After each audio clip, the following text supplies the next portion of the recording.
প্রিয় বয়স্ক বিধবা ও প্রতিবন্ধী ভাতাভোগী যারা রয়েছেন, আপনারা অনেকেই কমেন্টস করেছেন যে নতুন ভাতাভোগীদের ভাতার টাকা দিচ্ছে না কেন?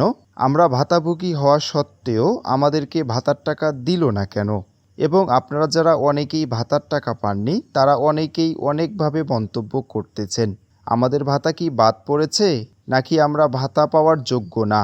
এবং অনেকেই অনেক ধরনের কমেন্টস করতেছেন। সকল কমেন্টসের উত্তর পাবেন আজকের এই ভিডিওটির মাধ্যমে। তার আগে আপনারা যদি আমার এই ছোট্ট চ্যানেলের নতুন দর্শক হয়ে থাকেন, তাহলে এরকম গুরুত্বপূর্ণ ভিডিওর আপডেট পেতে চ্যানেলটি সাবস্ক্রাইব করে পাশে থাকা বেল বাটনটি বাজিয়ে দিবেন। আর যারা এই ভিডিওটি ফেসবুক পেজ থেকে দেখছেন, তারা অবশ্যই আমার পেজটিকে ফলো করে পাশে থাকবেন। আপনারা যারা বয়স্ক বিধবা ও প্রতিবন্ধী ভাতাভোগী রয়েছেন, আপনাদের অনেকেরই কিন্তু ভাতার টাকা ঢোকেনি। আপনারা ভাতাভোগী হওয়া সত্ত্বেও কিন্তু আপনাদের ভাতার টাকা ঢোকেনি। ভাতার টাকা না ঢোকার কিছু কারণ রয়েছে। প্রথম কারণ হচ্ছে প্রতারক চক্ররা নানান কৌশলে আপনাদেরকে কল অথবা SMS করে আপনাদের কাছে OTP জানতে চায়। আপনারা অত কিছু না বুঝে আপনারা সরল সোজাভাবে OTP দিয়ে দেন।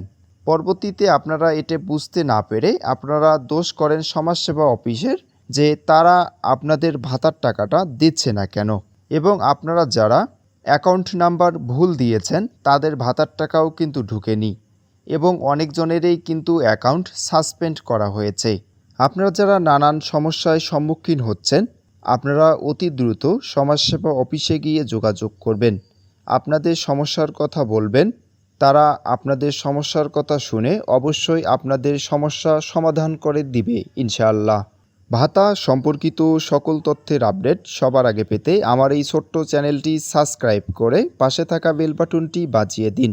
আর যারা এই ভিডিওটি ফেসবুক পেজ থেকে দেখছেন, তারা অবশ্যই আমার পেজটিকে ফলো করে দিয়ে পাশে থাকবেন।